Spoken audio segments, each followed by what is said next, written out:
Mayong buntag, di na po niya sa Kabangkalan, mapalit ni isda diri sa Bibayon.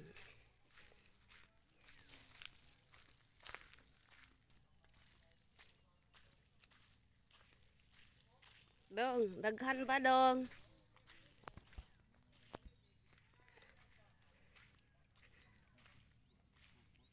Ha?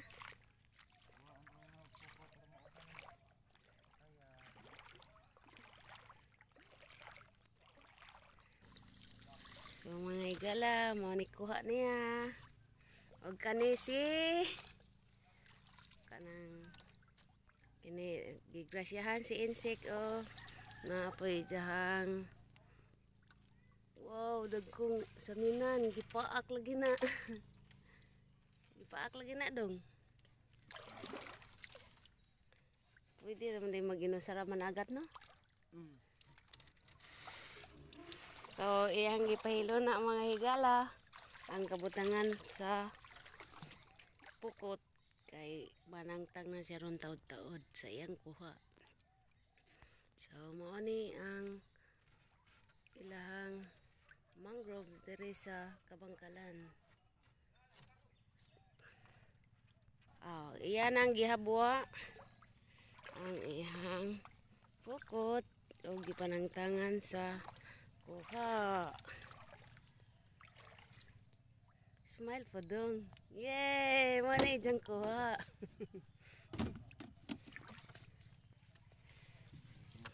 Masang orasa ka ani nigikan? Alas 4 mo pa ipaglagak kun sa ni uli ka ingon naron nga naida. Alas 5. Wow, ikaluyan Wow. Napay buhi pag yun. Wow. So, mga igala no sarara siya nga nanagat, gigrasyan po siya sa kitasan wow, basta magkugi aduna gi maani.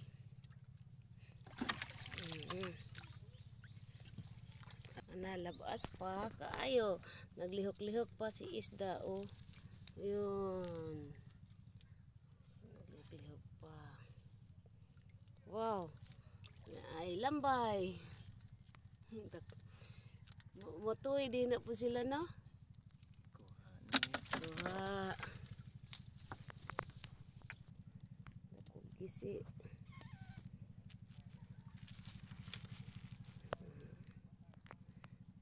Ay nagdong nga bangka. So gikan na siya nanagat. Kaya nagsara na po. Pag di apoy managbuay uy, atura di siya dito. Dili-diri. So nindot kayo. Tanaw ng ilang mga mangroves diri So protection ni para dili mga kansan ang mga bonbon. Dili ibanlas sa bawod. Wow! Dagko Wow! Samin-samin.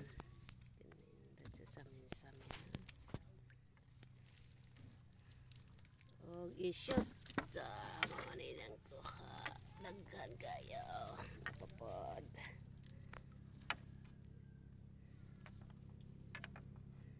Sa gabi na nanagat po ka dong.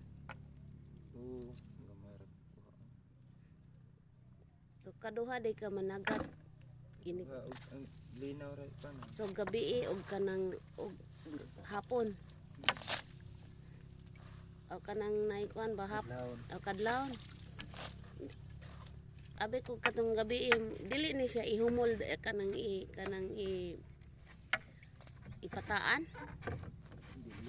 Ari-ari niya birahan na po ikaw magariya. So imong tan-awon og naa say dagang isda.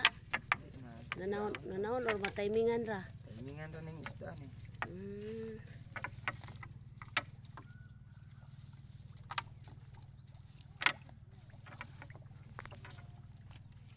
Put-put.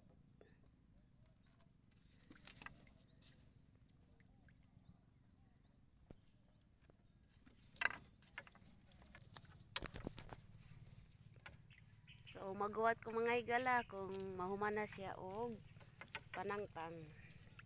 And medyo taas-taas pa ni iyang tangtanganon. Pila ni kametros dong? 200. Ay, 2,000. 2,000. Pre!